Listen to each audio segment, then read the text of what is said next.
scrutiny of the alleged references to Muhammad in the Bible as a prophet, they absolutely have no relation to the prophet of Muhammad, nor prophesy his coming. Muhammad is not mentioned in the Old Testament. Muhammad is not mentioned anywhere from Genesis to Revelation. Muhammad is God's true messenger. That's a joke.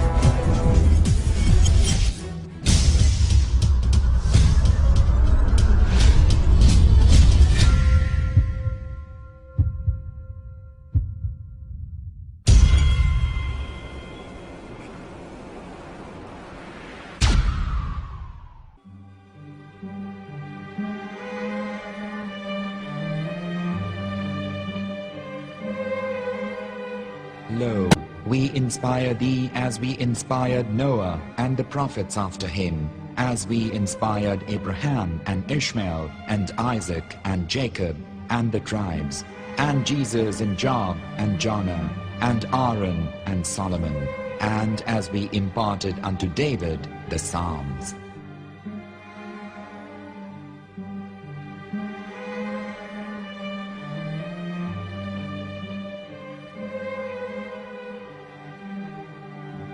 The verse we've just heard is from chapter 4 of the Quran. In the verse, God is affirming to humanity that Muhammad is indeed the recipient of a divine guidance, just as Noah, Abraham, and the rest of the prophets. However, some Christians and Jews today don't believe that Muhammad was a prophet and the covenant that God made with Abraham. And since the Quran is not their book of authority, in this video I'm going to show you that the book you're holding in your hands contains the name off the seal of prophethood, the Prophet Muhammad.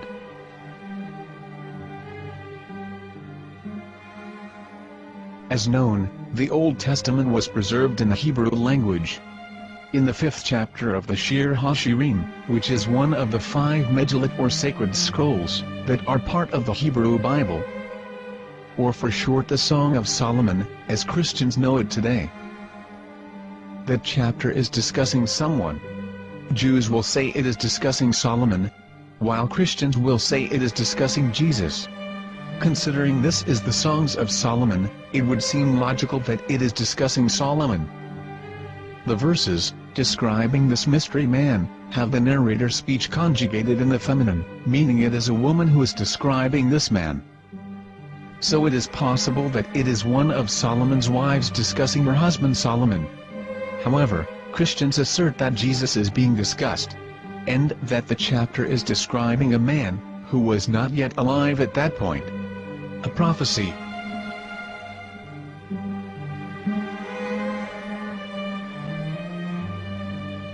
In reading the English translation of Song of Songs 5:16, it finishes the description by saying, "He is altogether lovely," but what most people don't know is that the name of that man was given in the original Megillat.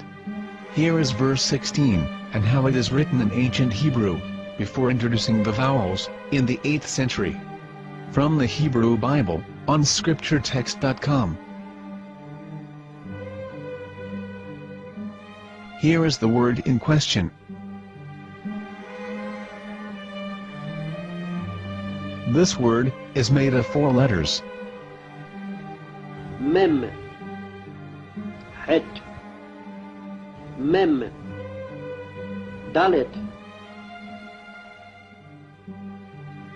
Now when reading the word as it is written in its original form, with no vowels, it can be read as Muhammad, which is the name of the Muslim prophet, or as Mamad with no A after the H. According to Ben Yehuda's Hebrew English Dictionary, it is correctly pronounced as Muhammad, not Mamad. So how we're going to know for sure if it's pronounced as Muhammad, the Muslim prophet, or as Mamad, a random Hebrew word? The only way is to give the verse to a rabbi, and say to him, "Please read." Here is the Song of Songs 5:16, and how it is read by a rabbi from a Hebrew Jewish site. Please notice, the im in Hebrew is a plural of respect. חיכו ממתקים וכולו מחמדים, זה דודי וזרעי בנות ירושלים. חיכו ממתקים וכולו מחמד, מחמד, מחמד, מחמד, מחמד, מחמד דין. זה דודי וזה רעי בנות ירושלים.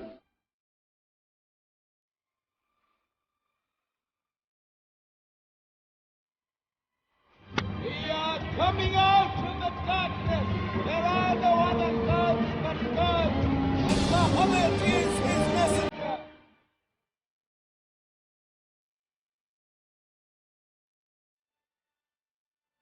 Let the world hear. חיכו ממתקים וכולו מחמד דין. זה דודי וזה רעי בנות ירושלים. חיכו ממתקים וכולו מחמד, מחמד, מחמד, מחמד, מחמד, מחמד דין. זה דודי וזה רעי בנות ירושלים.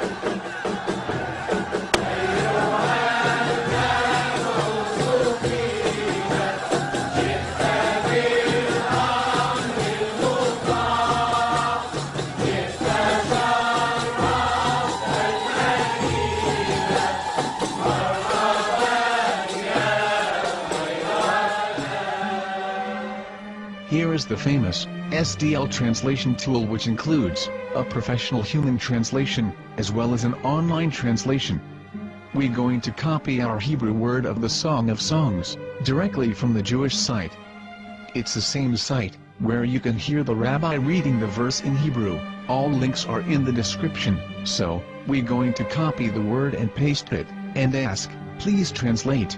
Are they going to translate the meaning of the name of that person? As the Bible translators did.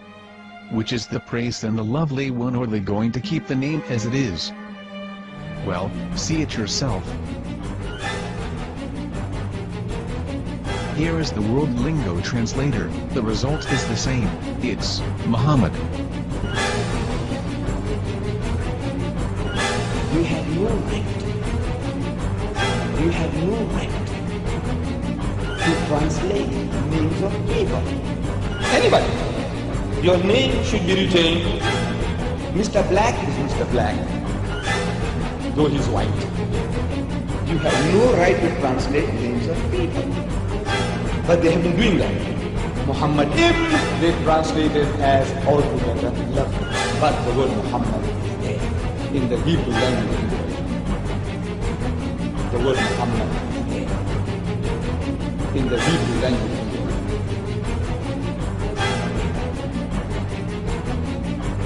I will tell you a story from my own personal experience. Years ago, I used to spend every Sunday afternoon in a place called Speaker's Corner. And in my years down there, I got to know a Jewish rabbi. He was a very nice man. He used to listen to me, and he was always very polite and talked about Islam in a very nice way. And one day, during one of our conversations, after some years, I thought that it was about time I should invite him to Islam. So I said to him, you know, my friend, we have been talking now for many years, and even you have admitted to me that Muhammad is a prophet.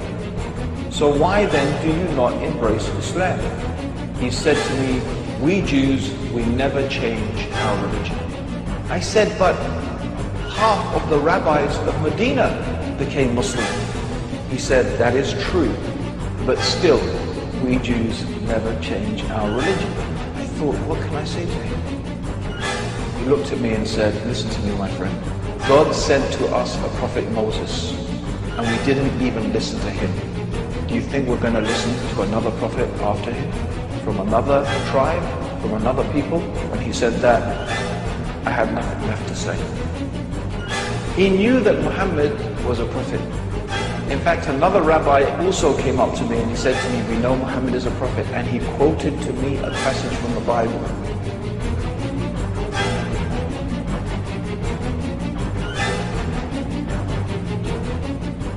You and you f***ing Jesus, you kiss no way.